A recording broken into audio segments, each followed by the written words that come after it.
لو العميل قال لك هفكر، ترجع تمسكه ازاي؟ فن المتابعة من غير ما تبقى مزعج، ده اللي انا هتكلم عنه في الفيديو ده. لو اشتغلت في السوق العقاري اكتر من اسبوع اكيد سمعت الجملة الاشهر: تمام خلينا افكر وارجع لك. ودي لحظة حرجة جدا. هل تسيبه ولا تتابعه؟ ولو تابعته تعملها ازاي من غير ما تبان مزنوق او شخص مزعج؟ الفرق بين الوسيط العادي والمحترف بيكتشف هنا فين؟ في فن المتابعة. ركز معايا.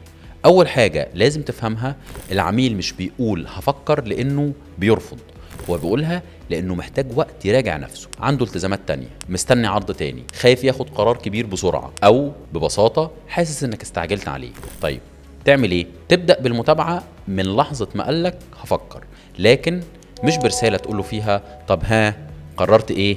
المتابعة الصح هي اضافة معلومة. ابعت له تحديث جديد عن المشروع، خصم جديد مثلا او عدد الوحدات المتاحه. قول له فاضل 3 وحدات بس بنفس المواصفات اللي عجبت حضرتك. ممكن سؤال ذكي: قول له اهم حاجه عند حضرتك هي خطه الدفع، هل في نقطه معينه كانت مش مريحه نقدر نلاقي بديل مناسب لحضرتك؟ مشاركه تجربه: قول له احنا لسه بايعين وحده زي دي كده بالظبط النهارده، والعميل الحمد لله استلم في احسن موقع واحسن اطلاله، فايه الاخبار؟ التوقيت مهم جدا، ما تبعتش كل يوم، وبرضه ما تختفيش اسبوع كامل. ابعت له بعد من يوم ليومين من اول اتصال او من اول ميتنج، ولو رد كمل بحذر. طيب لو ما ردش ابعت له ريمايندر مره كمان، وبعدين خليه ياخد راحته. اهم نقطه: تابعه وكأنك مستشار مش بياع، يعني الرسالة فيها تون احترام واحتراف مش استعجال.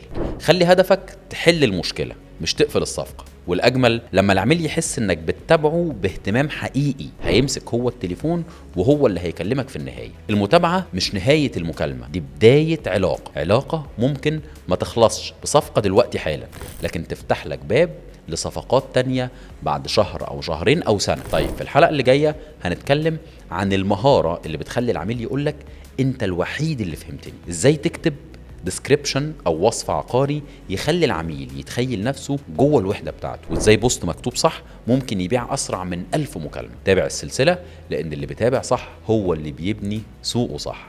ولو بتستفيد مني ادعي لي دعوه كويسه.